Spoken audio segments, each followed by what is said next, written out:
Hello, everybody, and welcome to Forever Sport. It is time to save the rugby referees and officials, which might sound a bit controversial at first, but the reality is every single week, rugby fans across the globe get frustrated with the officiating and what takes place with regards to the discrepancies and the inconsistencies we are seeing in rugby matches across the globe, and a lack of consistency across hemispheres, competitions, across countries, across internationals versus club. And the reality is, match officials and match referees are not going anywhere, but the greatest challenge towards why these things are happening is the ever-changing rugby laws and the inconsistencies in how they're applied because of maybe the ambiguity in a lot of the laws that currently govern the rugby body. And if we are to get into a situation where rugby is officiated better, we need to move towards a system that helps the match officials actually referee the match rather than just protects them from the mistakes, inverted commas, or the inconsistencies that we do see on a weekly basis. Before we get into it, please do smash a like on the video. Please do subscribe to the channel as well. So we all see it, and we all get frustrated because we'll watch matches on a rugby weekend, and we'll watch Super Rugby, we'll watch EPCR, we'll watch URC, we'll watch Curry Cup, we'll watch Varsity Cup, and the officiating is always very, very different. You know, you'll see an incident which gets carded in one game and you don't see it get carded in the next game. You'll see an incident that gets, a red card, inverted commas, in one match and doesn't even warrant a penalty in a different match. And I think that certain competitions are guilty at maybe not applying the rules as stringently. For example, Super Rugby have that reputation where, your head clashes and the likes of that don't seem to be really penalized as harshly as they do in the European competitions, and even within World Rugby itself. And I think there's a big trend at the moment that because it wasn't being officiated the same way in Super Rugby, we then saw, for example, Australia, New Zealand, they're struggling come the internationals because they're going to get used to an environment where this is acceptable. And it was a massive work on, even for the box, for example, to basically say, right, these are the laws. We need to make sure that we are really playing within the parameters. And they had a huge focus on it going into the last World Cup and didn't receive a single card during the group stages, the only team not to have done so. But I think the main thing is laws are too complicated. Rugby, after doing a bit of research, has a much bigger change and a more frequent change to the laws than any other sport in the world. We are always consistently changing the laws, tweaking the laws, putting in law trials, trying things at different levels. And you don't want to be an enemy of progress. I think law trials are a good thing to have and it's nice to see that we've got competitions like under 20 rugby championships, under 20 world championships, a varsity cup, where you can kind of experiment a little bit and kind of find out where we are going. But I do think we're getting away from the main thing being the main thing, which is rugby union at the end of the day.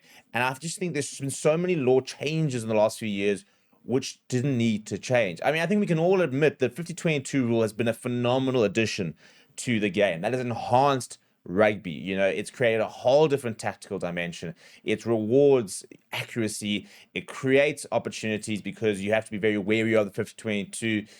So it's been a very positive law change. But I think, we've seen the depowering of the scrum, for example. And that's been really, really frustrating because that's one of the hallmarks of rugby union.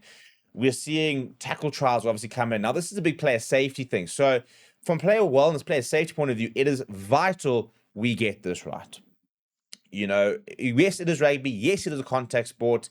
But we have to make sure that it is safe. Otherwise, we're not going to have future generations. Parents are already going to be apprehensive about getting their kids to play rugby when they are seeing the effects of some of the professional rugby players, that have had long-term dementia and the likes of that. So we've got to make rugby safe. We've got to keep rugby being rugby. And I think the frustration comes that there are so many clarifications every single year. There are different law trials. There are different law changes that as a referee, I think it's becoming impossible. I think the most difficult job right now, arguably in sport, is to be a rugby referee because the laws are not as cut and paste as we'd like them to be. It's not as simple as, for example, cricket, where they're now even using technology to basically say waist height for no balls or height for wides, and it's been done by technology. Literally, if the ball's higher than the person standing up, well, that's a wide, and that's clear, cut and dry metrics, easy game. Similar to like a tennis, for example, the Hawkeye system.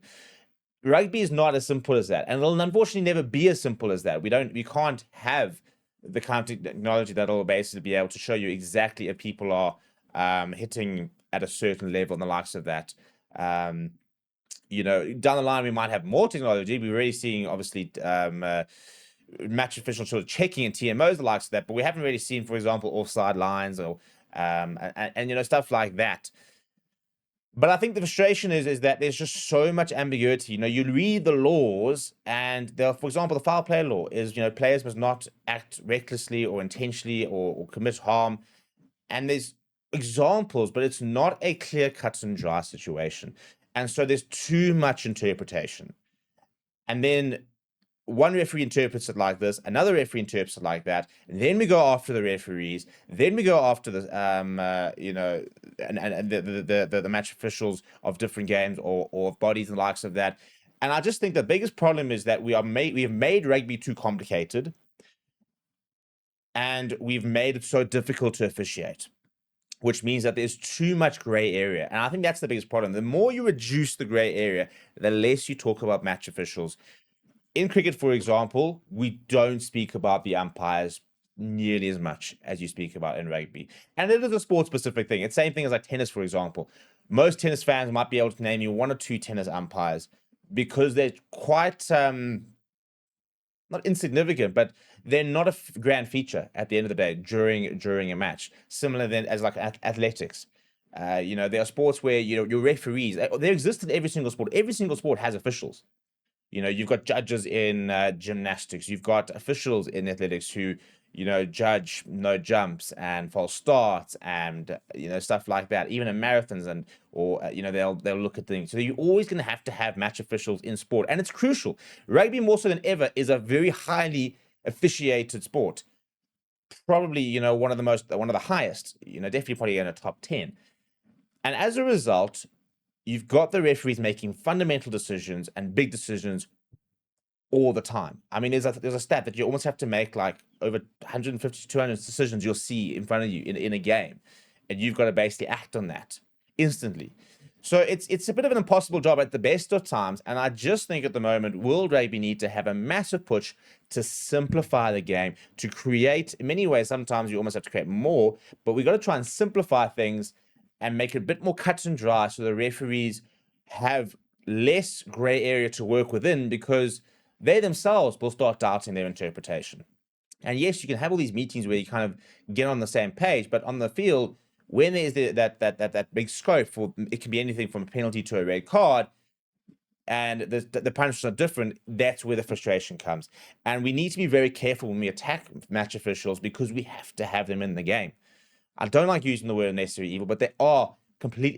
If referees walked off tomorrow, we wouldn't be able to play rugby. We wouldn't, at the end of the day.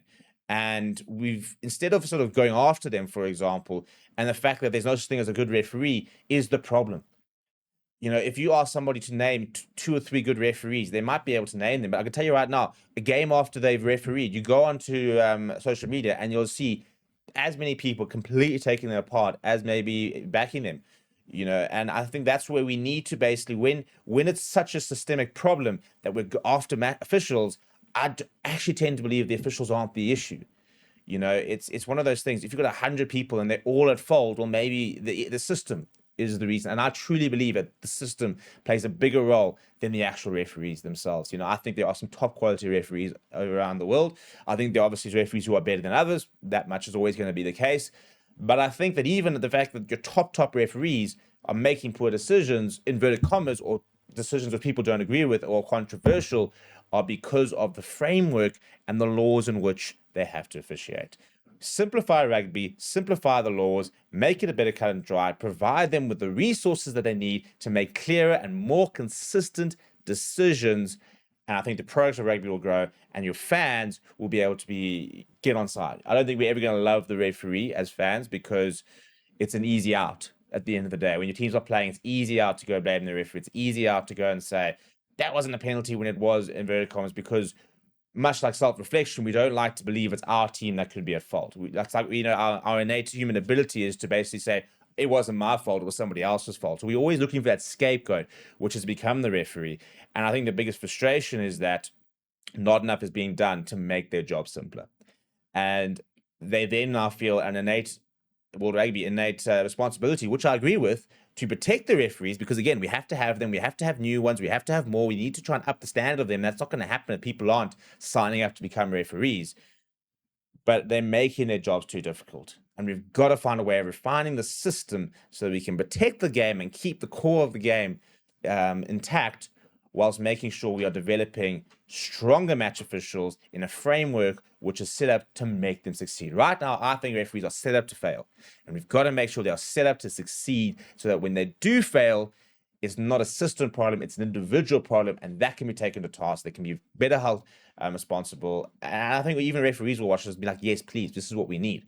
So that is the plea to World Rugby: make the referees easier, save the referees from all this by making their job so difficult. Make it a bit easier, streamline the process. I don't have all the answers, but this, I think, is where things are going wrong. What do you think? Let me know down in the comments below. Smash a like on the video, subscribe to the channel as well. Thank you very much for watching. My name is Steve.